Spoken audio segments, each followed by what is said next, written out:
welcome back to Sarah's Joyful Journey. I am Sarah Joy, and today's video is Tea Tuesday, and I have a lot of things that I am excited to share with you guys. So let's go make some tea.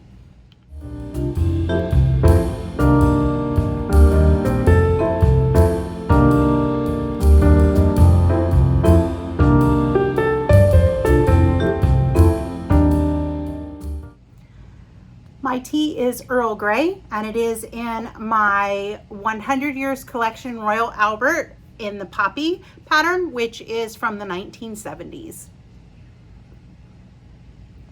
I'm awful tempted to get something and wrap up one of my pretty mugs and bring my pretty mugs to work with me because they have access to coffee. They also have access to hot water and tea. They have a machine that I can put in saying that I want tea and it'll make me tea. Or they have a machine that just gives you hot water and you can make your own tea. So that would also be a lot of fun to bring a pretty mug. I just haven't decided if I want to do it yet. It's one of those things where you can leave your mug in the kitchen and in theory people won't use it. But if I do bring it, it's one of those things that I'm going to bring it back and forth with me every day because I don't want to take a chance that somebody breaks one of these, and this mug alone is not cheap.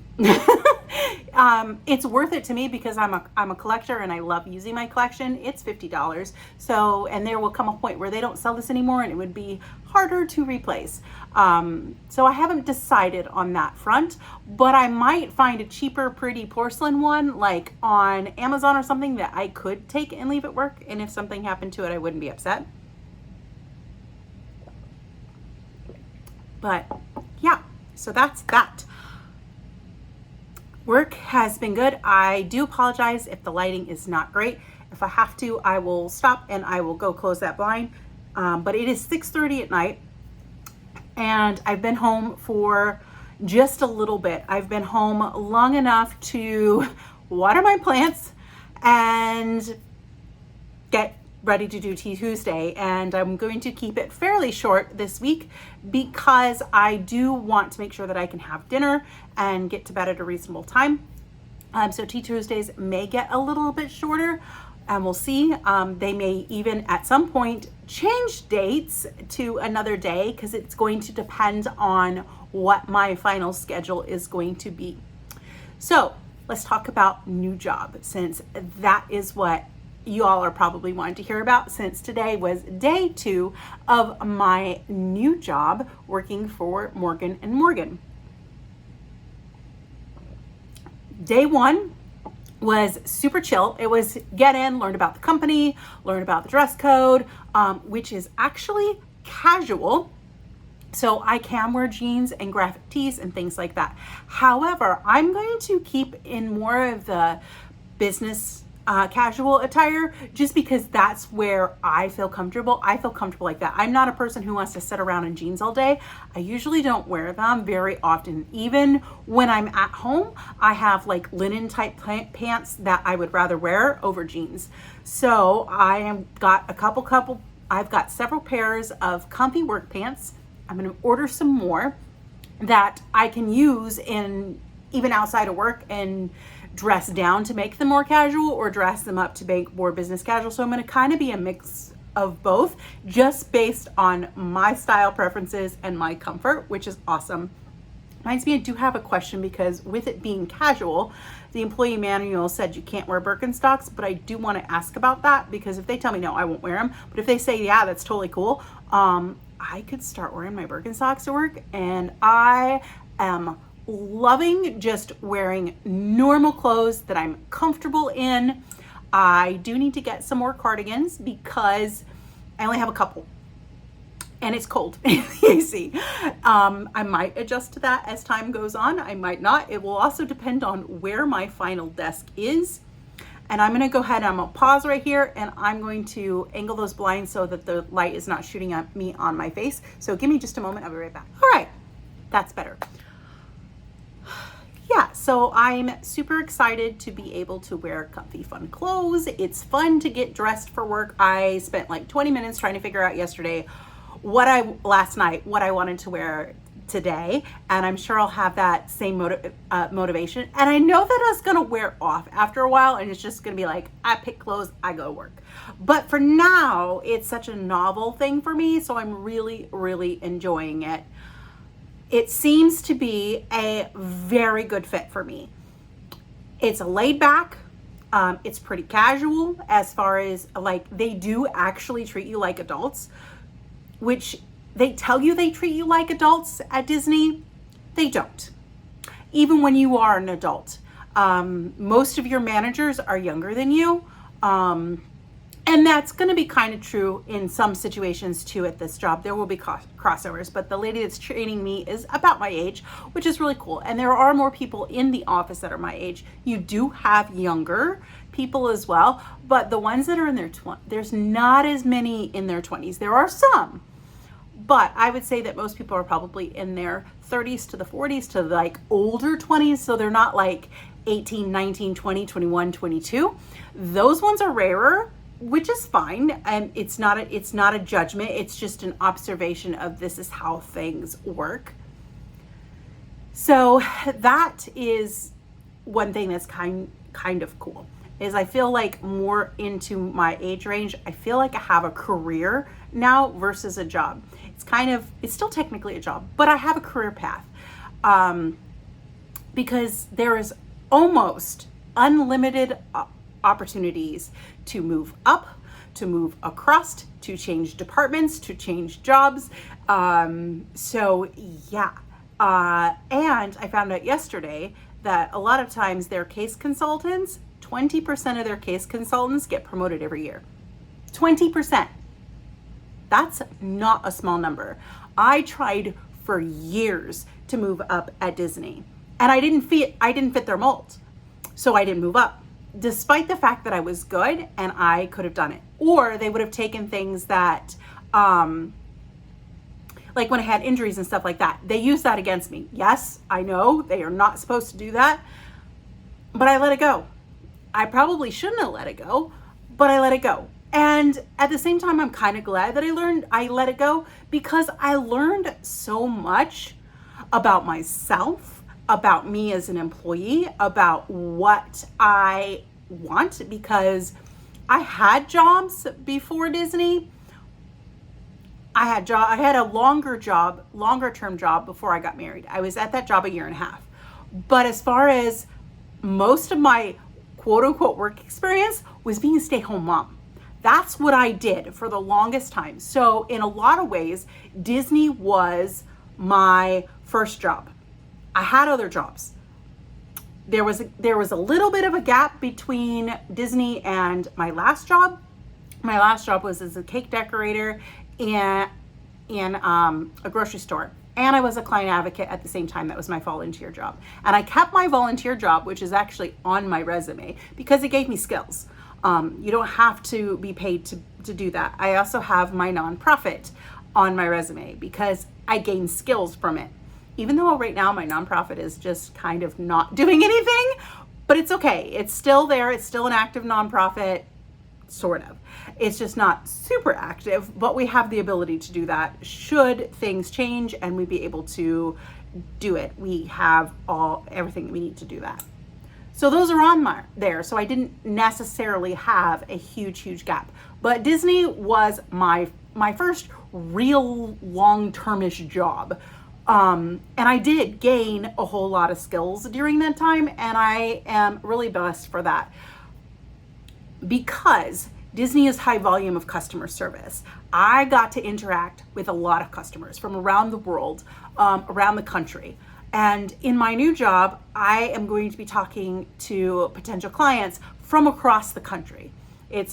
There is offices in a couple like Puerto Rico and stuff like that, but that's a totally different thing, and I have nothing to do with it. But for the most part, I can be talking to potential clients from anywhere in the United States. So I have that experience, and it translates into this new job. I also learned some good habits, which I could have learned in any job. But Disney was always drilling into your head, do not leave your system unlocked. And that's one thing that I don't, even at the new job, that skill has transferred over. It's just like, I don't want anybody to come along on my computer, get in my computer, see what my work is doing. I don't want anybody to touch that. Because ultimately I'm responsible for my work. And if I'm logged into that computer, I'm responsible. Disney taught me that. There are some of my coworkers now, they just get up, they're done with their computer, they get up and they just go to the bathroom or whatever they need to do. They don't lock their screen, which is not necessarily a problem. But for me, it's kind of like, I don't think I would do that, but it's fun. And the computer system so far seems pretty easy.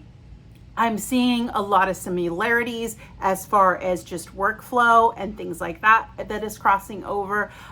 So my foundation of customer service, plus my psych degree, plus my volunteer job as being a client advocate are all going to play a major role into this job.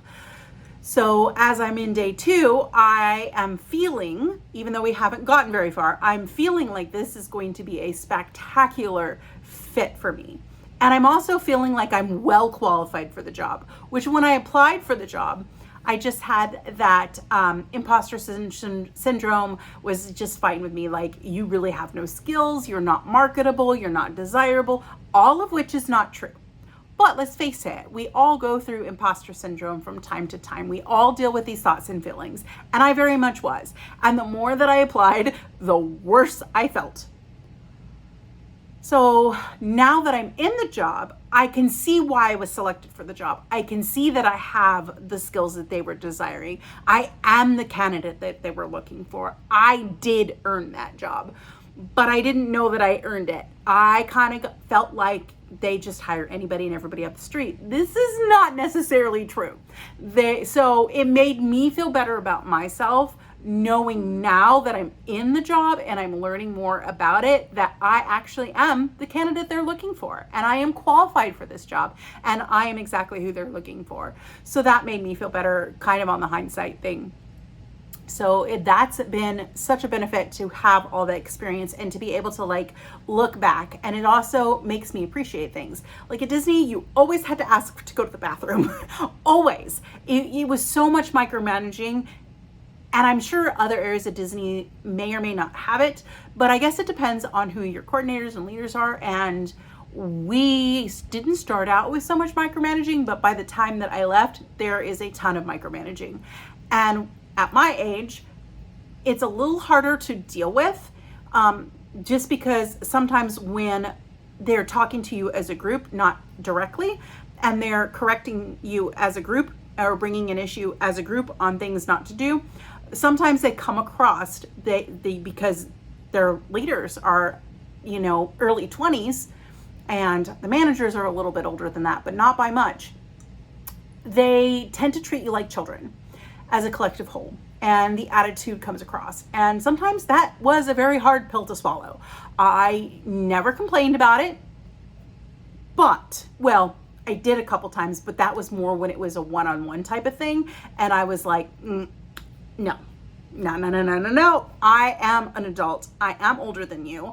And I am from the generation that or at least how I was raised. And it might be different, but I was raised that you always respect everyone who's older than you, unless there's a reason not to. Like, if you just give that respect unconditional until things happen and you take that back.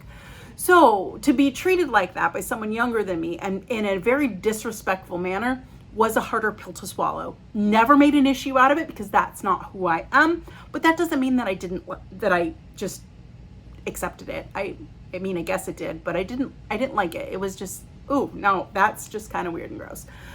So I'm very, very excited about it.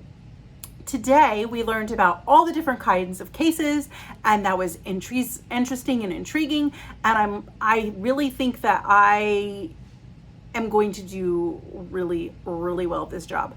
Am I going to make mistakes? Yes. Am I going to do things wrong? Yes. But that's why training is 5 to 6 weeks long. They want you to make it, and they do everything to set you up for success as best as they can. And it does really feel like they are there for you. But it is it's one of the largest personal injury firms in the country. there are a lot of employees. There are a lot of case consultants. There's probably less case consultants than there was merch people at Galaxy's Edge. So it's still small in that thing, and it's still small if you really compare it to Disney. It's still small, but it's still large. So there are other similarities where I can draw over, like they have a point system and a call out line and all these things that I am familiar with on how they work. And yes, they're different at the new job, but they're still essentially the same function. So if you understand it there, you understand it here. So that has been nice to just roll that over and roll with it.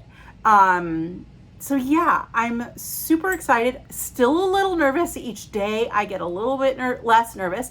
I know probably next Wednesday, I'm going to be really nervous again, because that's the day we go on the phones for the first time after a week of book learning. And Tuesday we have a midterm that we have to take. We get 2 attempts and we have to get 80%. If we don't get 80% by the second attempt, we're done. We're termed. I don't see that happening for myself, and they said it's actually really rare. They usually have like 5%, which is like 3 or 4 people out of every 100 that take the test. So it is pretty low. Most are going to pass. And I'm retaining the information pretty well. They have little checkpoints all throughout the book learning. We learn something, we test. We learn something, we test. Today we did at the end of our learning, at the end of our day, they had a computer game where it was just like Jeopardy, and you had to pick your little character and you had to read the question and answer, and then everybody, moved at the same time. So it wasn't quite like Jeopardy, but it was a fun game. It was 20 questions. It was to test what we had learned that day in a fun way. And I did really good. I was in the top 5. So fantastic. And there's 20 in our class. So I think that I'm not going to have any trouble passing.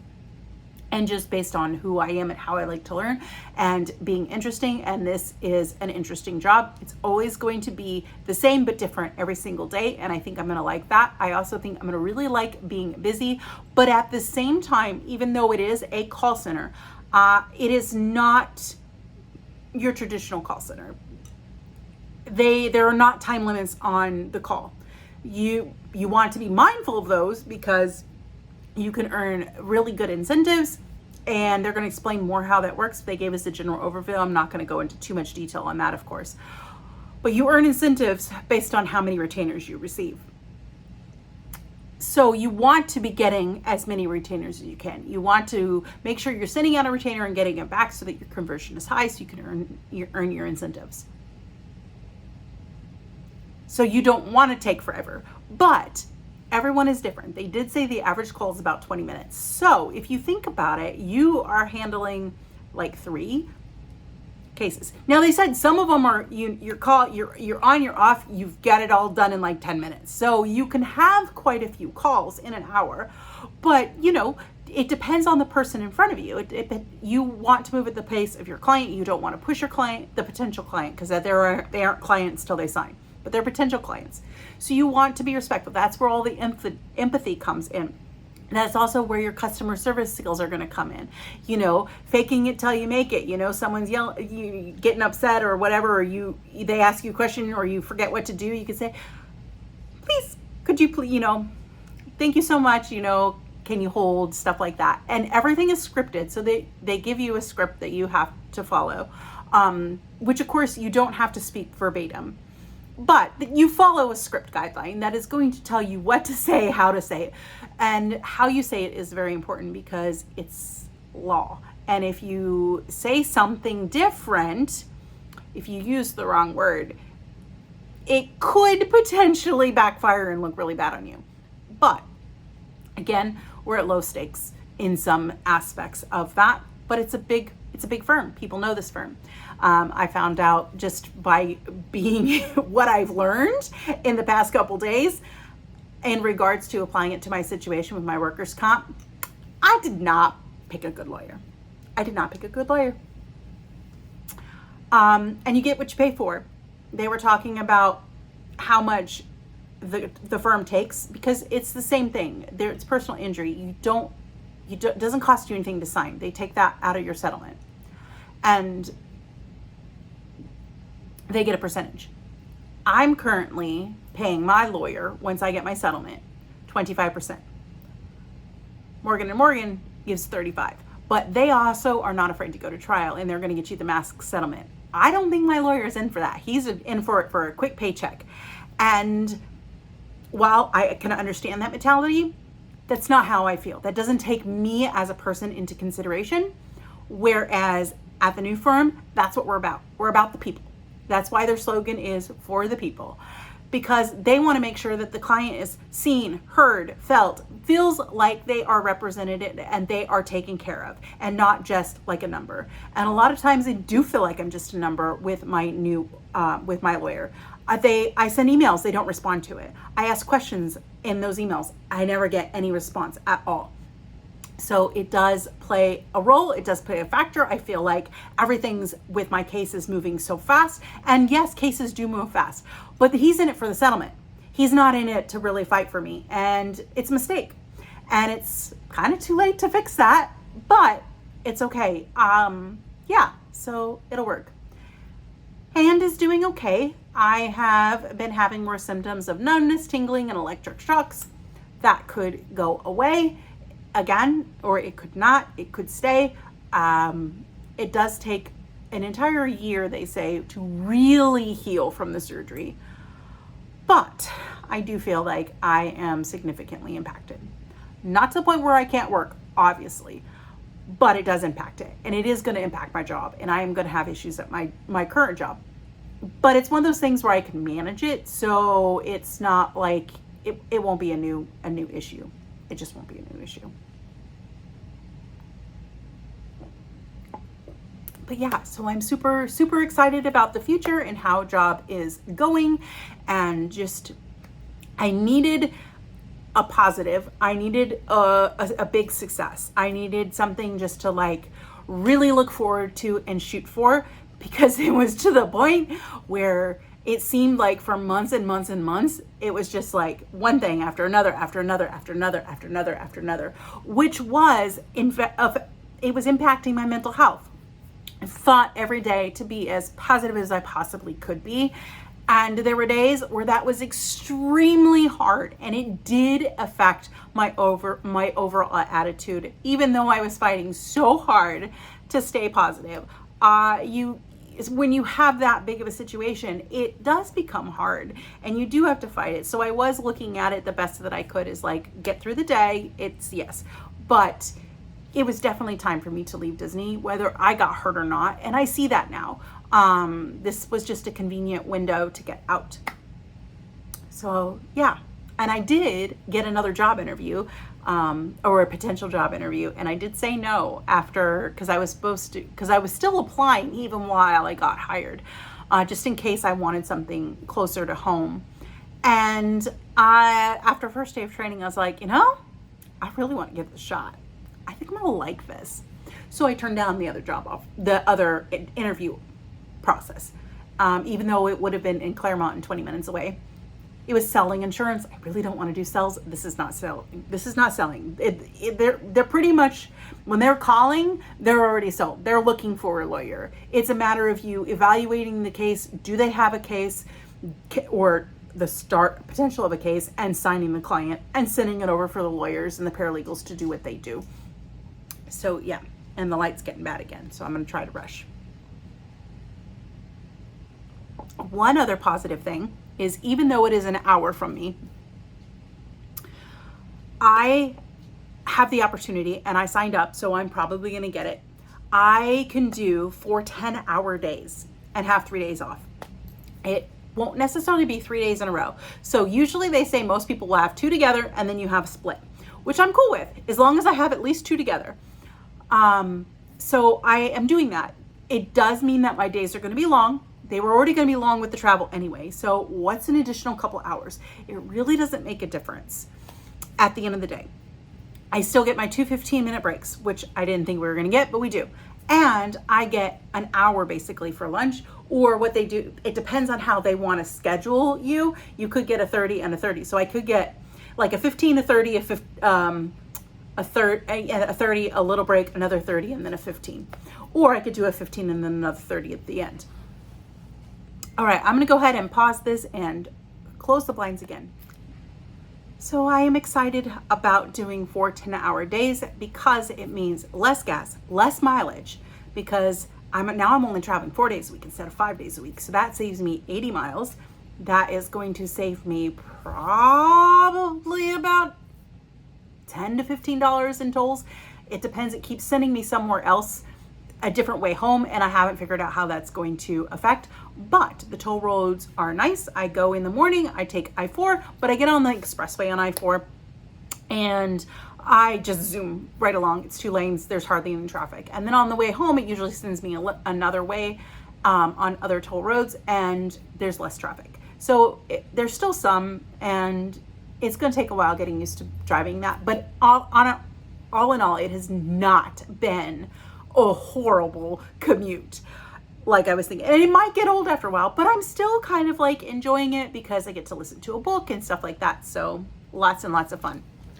One thing I do want to show on here, and I haven't even opened it, so I don't even know, but Shauna, Air Fryer Auntie, sent me a lovely gift for my birthday because my birthday is on Saturday. And I was going to open it and show you what it was, but I figured it would be fun just to capture my actual excitement for it. So I got a little card. Perfect. Oh, look at that. It's an alpaca. I love that. And it says, or it's a llama. It says, "You are amazing." So I'm going to go ahead and I'm probably not going to read the actual card, but I'm going to read the card. So give me a moment to read it. Aw, thank you so much, Shauna, for the lovely, beautiful card. I am definitely going to save that because I do. And then she sent some things in here. So let's go ahead and try to open this very carefully, of course. And if you have crinkle issues, this is your belayed warning.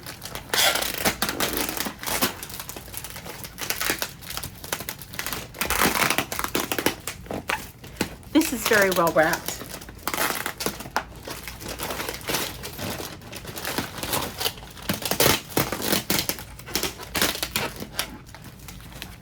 Hey Matt, can you bring me a box cutter? There's a lot of tape and it will be much easier if I just get a box cutter and get it cut instead.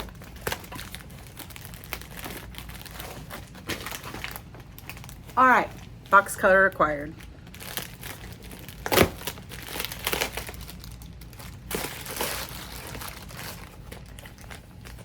So there's a little package. So let's go ahead and open this little package. Oh my gosh. I love this. All right. So I recently went in and I got earrings to go in my ears. I don't remember if I talked about that last week or not. I think I did. And I punched through this one and I'm going to work on getting my seconds. So I'm leaving these ones in for a while, but she just sent me 2 of the cutest pairs of earrings ever. And I cannot wait to wear those. So I got teapots and cups and saucers. So those are fantastic and they will definitely be worn to work. So I love them. I have to take a picture too. All right. And then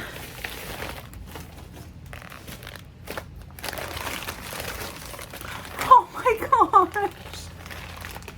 I'm gonna cry. I'm seriously gonna cry.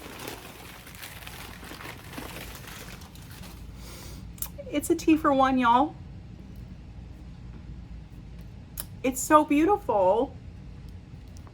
I love it. It's perfect. This is such an amazing and thoughtful gift, and I love it.